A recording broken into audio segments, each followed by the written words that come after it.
बच्चों, कैसे हो आप सब लोग। अभी तक हम लोगों ने सॉल्यूशंस चैप्टर में मोल कंसेप्ट को लेके कुछ क्वेश्चंस किए थे, कंसंट्रेशन टर्म्स को लेके कुछ क्वेश्चंस किए थे।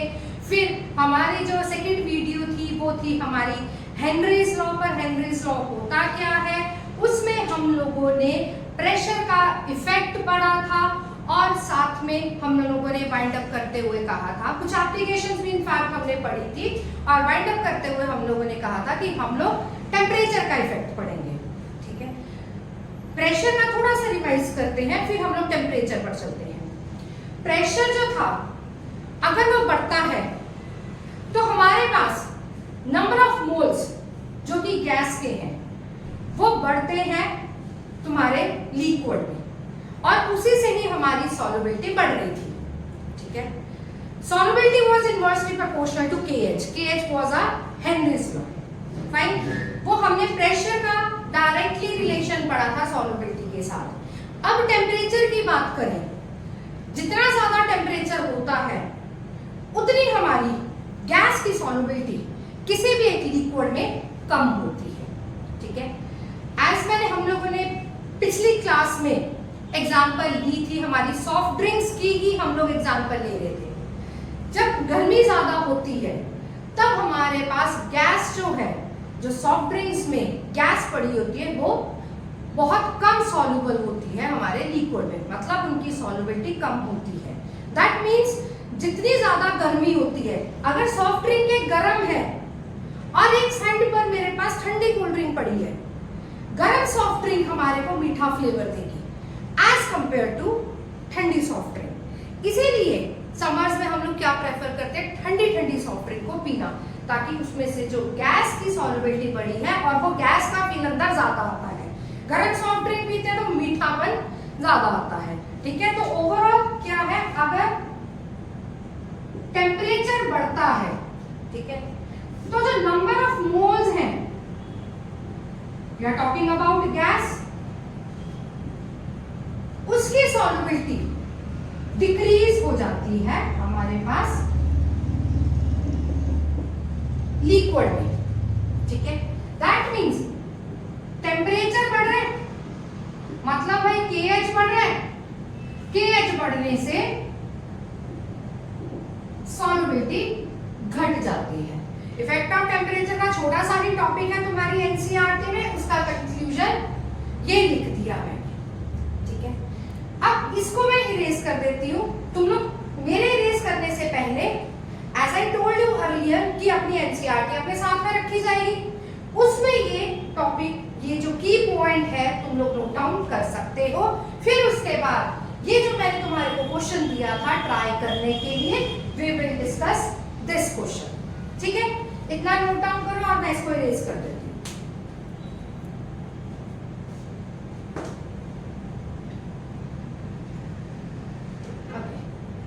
NCERT का इंटेक्स्ट क्वेश्चन है, जिसमें हमारे पास लिखा हुआ है नाइट्रोजन गैस जो वाटर में मिक्स कर रहे हैं।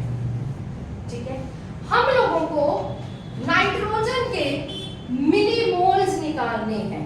मिलीमोल्स मतलब we have to find number of moles of nitrogen, number of moles of solute. ठीक है, जो हमारे पास 1 लीटर ऑफ वाटर में डिसॉल्व हो रहे हैं। सबसे पहले क्वेश्चन समझेंगे, देन की पॉइंट्स लिखेंगे। पार्शियल प्रेशर दिया गया है हमारे पास 0.987 और KH that is Henry's constant 76.48 kilo bar दिया गया है। रिमेंबर वन थिंग, अगर ये बार में है, this should be in bar also. ठीक है, अब सबसे पहले नोट डाउन कर लेते हैं हमारे पास दिया क्या है। N2 मेरे पास सॉल्यूट है, वाटर मतलब H2O मेरे पास सॉल्वेंट है। ठीक है, पार्शियल प्रेशर P किसका, सॉल्यूट का लेते हैं हम लोग, जिसको मैं हमेशा A से रिप्रेजेंट कर रही हूं, और KH इसमें दिया गया है। ठीक है, किलो बार को बार में कन्वर्ट करना है, that means multiply by 1000। Fine, अगर मैं इसको 1000 के साथ पास आंसर आएगा 76480 बार। KH ये है, प्रेशर ये है। हेनरीज लॉ का स्टैंडर्ड एक ही फॉर्मूला किया है हमने, that is PA equal to KH into fine. अब बेटा ये भी दिया गया, ये भी दिया गया है, तो क्यों ना सबसे पहले हम लोग ये निकाल लें, ठीक है ना। स्टैंडर्ड फॉर्मूला से ही हम लोग काम करेंगे।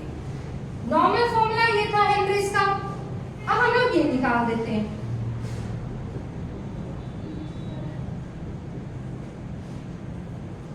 ठीक है,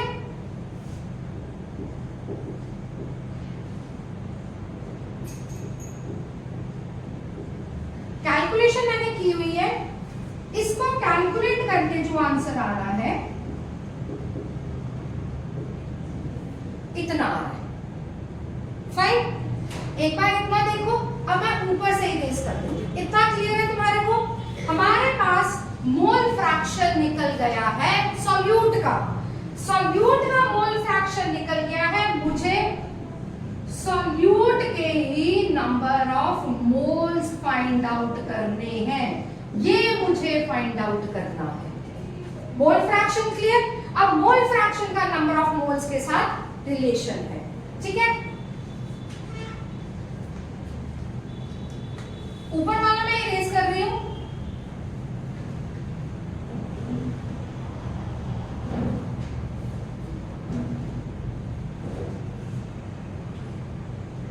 मोल फ्रैक्शन हमने N2 का निकाल दिया। मोल फ्रैक्शन का formula number of moles of N2 upon में N2 प्लस वाटर, ठीक है। एक चीज लर्न ही कर लो कि जो वाटर में नंबर ऑफ मोल्स होते हैं वो 55.5 होते हैं, फिक्स्ड है वो, ठीक है। उसको हम लोग यहाँ पर डायरेक्टली डाल देंगे। इसकी वैल्यू हम लोगों ने कैलकुलेट कर ली, 1.9 इंटू 10⁻⁻5, ये हमें कैलकुलेट करना है। अच्छा, एक चीज और याद रखो, इस पोर्शन को नंबर ऑफ मोल्स N2 को, नीचे वालों को तुम इग्नोर कर सकते हो। इग्नोर क्यों कर सकते हो? क्योंकि जो तुम्हारे पास सॉल्वेंट होता है वो बहुत ज्यादा होता है और सॉल्यूट की जो क्वांटिटी होती है सॉल्वेंट में बहुत ज्यादा कम होती है। मतलब while doing your numericals, while doing your calculation, तुम इसको निगलेक्ट कर सकते हो क्योंकि ये बहुत कम क्वांटिटी में वाटर में एग्जिस्ट करता है। तो ऊपर ये और नीचे मैं पानी का ही लिख दूंगी इतना। फाइन, अब हमारे पास रह क्या गया? Now just calculations. Number of moles of N2 equal to 1.29 into 10⁻⁻5 multiply by 55.5 और इसकी कैलकुलेशन हमारी है 71.595 इंटू 10⁻⁻5 मोल्स। ये तो मोल्स में निकला है और हम लोगों को कैलकुलेट करना है मिली मोल्स में। हमारी जो कन्वर्जन्स है वो थोड़ी सी स्ट्रॉन्ग होनी चाहिए। मोल्स और मिली मोल्स का रिलेशन है। अगर मोल्स को मिली में कन्वर्ट करना है तो तुम 10⁻³ से मल्टीप्लाई किया जाएगा and after doing this calculation 7159 या जिसको हम लोग 716 मिलीमोल्स लिख सकते हैं। ये मेरे पास फाइनल नंबर ऑफ मोल्स आए नाइट्रोजन के। तो हम लोगों ने ओवरऑल क्या किया? हमारे पास हेनरीज लॉ का एक स्टैंडर्ड फॉर्मूला था, that is PA equal to KH into X of N2। मेरे पास KH भी दिया गया था, मेरे पास प्रेशर भी दिया गया था, मगर KH जो था वो किलो बार्स में था। हमने उसको बार्स में कन्वर्ट कर दिया और हमने उससे मोल फ्रैक्शन निकाल दिया नाइट्रोजन का। मुझे फाइंड आउट करना था नंबर ऑफ मोल्स नाइट्रोजन तो मोल फ्रैक्शन का रिलेशन नंबर ऑफ मोल्स के साथ है। हम लोग ना पूरे क्वेश्चन को बैक चला रहे हैं। अभी तक क्या आता था, तुम लोग number of moles find out करोगे, फिर आगे जाके प्रेशर फाइंड आउट करोगे, बट अब क्वेश्चन बिल्कुल उल्टा चल रहा है, बिल्कुल उल्टा चल रहा है। तो अब हम लोग बैक चला रहे हैं। x ऑफ n2 निकाला, x ऑफ n2 निकालने के बाद नंबर ऑफ मोल्स n2 निकालेंगे। यस, सॉल्यूशन में हम इसको इग्नोर कर सकते हैं। रीजन भी ये बहुत कम क्वांटिटी में होता है जिसको हम लोग निग्लेक्ट कर सकते हैं व्हाइल डूइंग योर कैलकुलेशंस। ठीक है, तो उससे हमने कैलकुलेट किया, आंसर आया मोल्स में, मुझे निकालना था मिली मोल्स में। मिली मोल्स में मतलब 10⁻³ से मल्टीप्लाई कर दिया जाएगा। एनसीईआरटी का इंटेक्स्ट क्वेश्चन था, एक दो क्वेश्चंस और हम लोग ट्राई करते हैं। ठीक है, इतना क्लियर है आपको बच्चों? बोर्ड पर अगला क्वेश्चन भी एनसीईआरटी इंटेक्स्ट का ही है, जिसमें हमारे पास H2S गैस है जो कि हमारे पास सॉल्यूट है और उसको पानी में ऐड ऑन किया, दैट इज सॉल्वेंट। निकालने को क्या बोला गया? KH। उसके बाद तुम्हारे पास प्रेशर नहीं दिया गया। हेनरीज लॉ का स्टैंडर्ड फॉर्मूला क्या है? फाइन, ये निकालना है। ये भी नहीं दिया गया, ये भी नहीं दिया गया। तो सबसे पहले हम लोग प्रेशर को निकालते। कहां से निकलेगा हमारे पास प्रेशर? प्रेशर निकलेगा एसटीपी से। एसटीपी का मतलब है स्टैंडर्ड टेम्परेचर एंड प्रेशर। मैं प्रेशर ले रही हूं राउंड ऑफ करके 1 बार, तुम भी 1 बार ले सकते हो, बट अगर क्वेश्चन में प्रेशर की वैल्यू एग्जैक्ट ये दी गई है तो तुम्हारे को यही उठानी पड़ेगी। मैं अपनी कैलकुलेशन के लिए प्रेशर को 1 बार ले लिया, तो मेरे पास प्रेशर भी पता है, KH निकालना है। दिक्कत क्या दे रहा है मेरे पास? मोल फ्रैक्शन सॉल्यूट का। जब हमने मोलारिटी वाला क्वेश्चन किए थे उसमें मैंने तुम्हारे को एक ये चीज बताई थी, अगर कैपिटल M लिखा हुआ था तो कैपिटल M को मैंने तुम्हारे को सीधा शॉर्टकट बताया था, इसको तुम नंबर ऑफ मोल्स कंसीडर कर लेना सॉल्यूट के। ठीक है, अब इस क्वेश्चन में तुम्हारे पास स्मॉल m दिया गया है। स्मॉल m मतलब मोलालिटी दी गई है, मोलालिटी दी गई है इतनी। अगर मैं इसकी डेफिनेशन को लेके चलूं मोलालिटी की विद रिस्पेक्ट टू 0.195, तो इसका मतलब है इतने नंबर ऑफ मोल्स मेरे सॉल्यूट के डिसॉल्व हो रहे हैं 1 kg सॉल्वेंट में, राइट है? तो that means 0.195 m, this will be considered as number of moles solute के। क्लियर? अच्छा, सॉल्वेंट क्या है मेरे पास? पानी। तो पानी के नंबर ऑफ मोल्स फिक्स्ड है, उसको कैलकुलेट करने की जरूरत नहीं है। ठीक है, अब नंबर ऑफ मोल्स H2S के भी आ गए, नंबर ऑफ मोल्स वाटर के भी आ गए। यहां से यहां पे मोल फ्रैक्शन हम लोग कैलकुलेट कर देंगे by using these number of moles. ठीक है, मैं ये वाला पोर्शन इरेज कर रही हूं।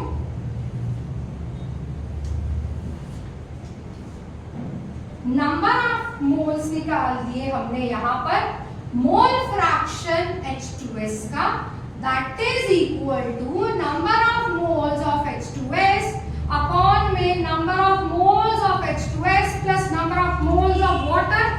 इसको हम लोग इग्नोर कर सकते हैं, तो mole fraction of H2S that is equal to 0.195 upon में 55.5, जिसकी कैलकुलेशन मैंने ऑलरेडी की हुई है 0.0035। ठीक है, ये 1 बार ये कैलकुलेट कर लिया, ये निकालना है, मतलब KH is equal to P of A upon में P of H2S अपॉन में X of H2S that is equal to 1 upon में 0.0035 ये अप्रोक्सीमेटली तुम्हारे पास आएगा 285.7 बार। ठीक है, मैंने यहाँ पे 1 लिया, अगर तुम यहाँ पर 0.987 लेते हो 1 के कंपैरेटिवली, अगर तुम ये एक्चुअल वैल्यू लोगे ना 0.987 तो तुम्हारे पास उस टाइम पे KH 282 आ जाएगा which is 282 bar. Question clear है? क्वेश्चन में सिर्फ दो चीजें ऐड हुई है, STP that means standard pressure, small m that means number of moles H2S। Rest तुम्हारे को ये कैलकुलेट करना था। कैलकुलेशन थोड़ी सी स्ट्रॉन्ग रखी जाएगी। होपफुली ये वाला NCERT इन टेक्स्ट का क्वेश्चन क्लियर होगा। इसके बाद हमारे पास अगला NCERT इन टेक्स्ट क्वेश्चन है, वो ट्राई करेंगे हम लोग। फिर मैं तुम्हारे को कुछ क्वेश्चंस होमवर्क के लिए प्रैक्टिस दूंगी। इसको फटाफट गो थ्रू कर लो और हम लोग नेक्स्ट क्वेश्चन पे अब काम करेंगे। बच्चों ये हमारे पास अगेन इन टेक्स्ट का क्वेश्चन है जिसमें हमारे पास हेनरीज लॉ कांस्टेंट दिया गया है CO2 का वाटर में। हेनरीज लॉ कांस्टेंट मतलब भाई इस क्वेश्चन में तुम्हारे को KH दिया गया है,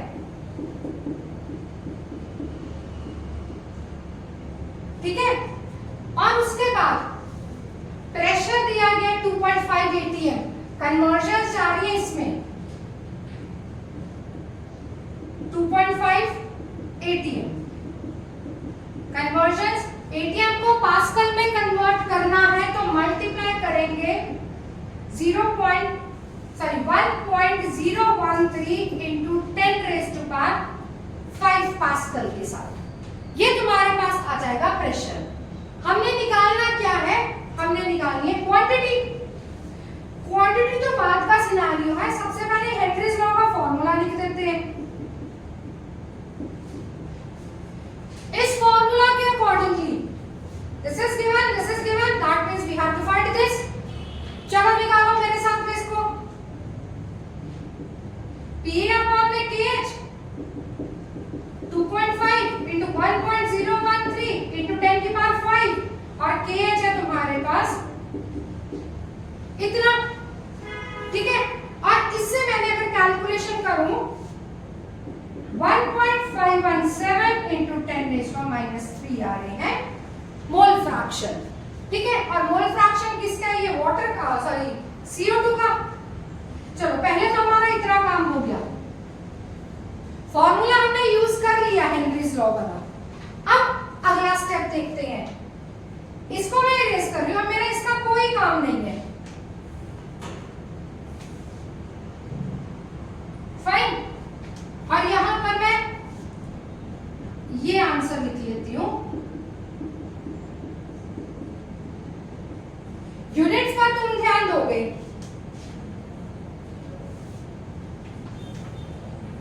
ओके। क्वांटिटी निकालनी है, दैट मींस कहीं ना कहीं मुझे गिवन मास निकालना है। क्वांटिटी हमेशा किलोग्राम ग्राम में कंसीडर होती है, मतलब मुझे गिवन मास निकालना है। अब सोचो जरा, mole fraction of CO2 is equal to number of moles of CO2 upon में number of moles of water, ठीक है। वाटर को लेंगे, एक अलग सी चीज है यहां पर 500 ml। जो हम लोग पानी लेते हैं, जो मैंने तुम्हारे को डायरेक्टली लर्न करवाया है, 55.5 मोल्स तुम पानी के रखोगे। ये जो 55.5 मोल्स है ना, ये तुम्हारे पास 1000 ml में है, ठीक है। ये 1000 ml में तुम्हारे पास 55.5 मोल्स है वाटर के, बट मुझे कितने लेना है? आधा ml लेना है, तो इसका मैं आधा कर दूंगी, समझे इतनी बात को। और अगर इसको मैं आधा करती हूँ तो मेरे पास आता है 27.78 मोल्स किसके? पानी के। ये पॉइंट क्लियर है? जो 55.5 मोल्स है वो 1000 ml में है, तो 500 ml में इतने मोल्स हो जाएंगे। यहां पर ये कैलकुलेट करना है 1.517 into 10 raised to minus 3 N of CO2। अब यहां पर 55.5 नहीं लिया जाएगा, ये लिया जाएगा। क्लियर? तो यहां पर नंबर ऑफ मोल्स पहले CO2 के निकाल देते हैं। 42.14 into 10 raised to power minus 3 moles आगे किसके? CO2 के। मुझे क्या निकालना है? मास निकालना है। याद करो, number of moles equals to given mass upon में मोलर मास। हम किसके बारे में काम कर रहे हैं? CO2 के बारे में, और ये फाइंड आउट करना है। ठीक है, तो हम लोगों को गिवन मास फाइंड आउट करना था इस पूरे के पूरे क्वेश्चन में। बिल्कुल उल्टा चले हैं हम लोग। ठीक है, और अब मास के लिए 42.14 into 10 raised to power minus 3 molar mass CO2 का होता है 44। करो जरा इसकी कैलकुलेशन कितनी आ रही है? ये अप्रोक्सीमेटली आएगा 1.854 ग्राम एग्जिस्ट कर रही है CO2 के। समझ आए? 3 क्वेश्चंस किए हम लोगों ने हेनरीज लॉ पर। तीनों ही हमने अपनी एनसीईआरटी के क्वेश्चंस उठाए हैं। ओवरऑल हेनरीज लॉ को कंक्लूड करते हुए मैं एक चीज समझाऊंगी, तुम्हारा हेनरी का फॉर्मूला तो यूज होगा ही होगा। ठीक है, मोल फ्रैक्शन निकालने के लिए तुम्हारे को नंबर ऑफ मोल्स का कंसेप्ट चल ही रहा है। देखो सिंपल सी बात, डायरेक्ट क्वेश्चन तो नहीं आएगा। या तो तुम्हारे को पार्शियल प्रेशर निकालना होगा, या तुम्हारे को KH निकालने होंगे, या अभी हमने देखा नंबर ऑफ मोल्स निकालने, या हम लोगों को गिवन मास निकालना पड़ा। ठीक है, हर एक चीज पीछे वाले के साथ इंटरलिंक हो रही है। स्मॉल m देखा, स्मॉल m मतलब वो number of moles he consider कर रहे हैं।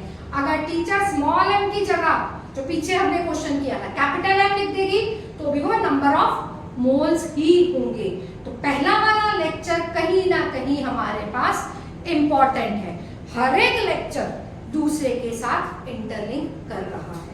एनसीईआरटी इन टेक्स्ट मैंने करवा दिया है। अब एक बार हम लोग एनसीईआरटी की बुक से मैं तुम्हारे को कुछ क्वेश्चंस होमवर्क के लिए दूंगी। अगर वो समझ में नहीं आएंगे जो भी क्वेश्चंस, तो तुम लोग मुझे कमेंट्स में बता देना, हम लोग वही क्वेश्चंस को काम कर लेंगे। ठीक है, अभी अपनी एनसीईआरटी की बैक एक्सरसाइज ओपन कर ले ताकि मैं उसमें से तुम्हारे को क्वेश्चन दूं। होपफुली ये वाला तुम्हारे को क्लियर होगा। बच्चों, हमारा हेनरीज लॉ यहीं पे खत्म होता है। तुम लोग एनसीईआरटी में पहले 13 क्वेश्चन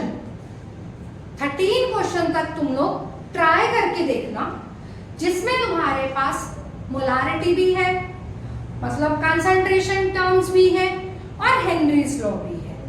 जो मुझे अलग क्वेश्चन दिख रहे थे, इवन जो एनसीईआरटी इन टेक्स्ट है वो तो मैंने तुम्हारे को करवा दिया है। अब इन 13 क्वेश्चन में से मुझे भी अगर कुछ अलग लगेगा तो वो मैं तुम्हारे को सॉल्व करवा दूंगी, और इन केस तुम्हारे को कुछ दिक्कत आई किसी एक क्वेश्चन में तो वो तुम मुझे बताना, वो हम लोग आगे सॉल्व कर देंगे। ठीक है, यहाँ पर हमारा हेनरीज लॉ खत्म होता है, मतलब सेकेंड टॉपिक हमारा सॉल्यूशंस का खत्म होता है। नेक्स्ट क्लास में हम लोग स्टार्ट करेंगे थर्ड टॉपिक, जो कि है रॉल्ड्स लॉ, और वो भी एक इम्पॉर्टेंट टॉपिक है, थोड़ा सा कॉम्प्लिकेटेड सा टॉपिक है।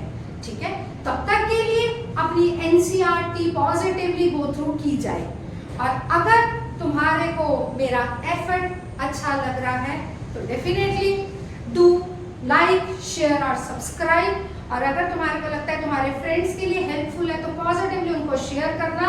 मैं अपनी तरफ से पूरी कोशिश करूंगी तुम्हारे हर तरह के डाउट्स को क्लियर करने के लिए। थैंक यू सो मच बच्चों, मिलते हैं हम लोग अपनी नेक्स्ट क्लास में। Thank you.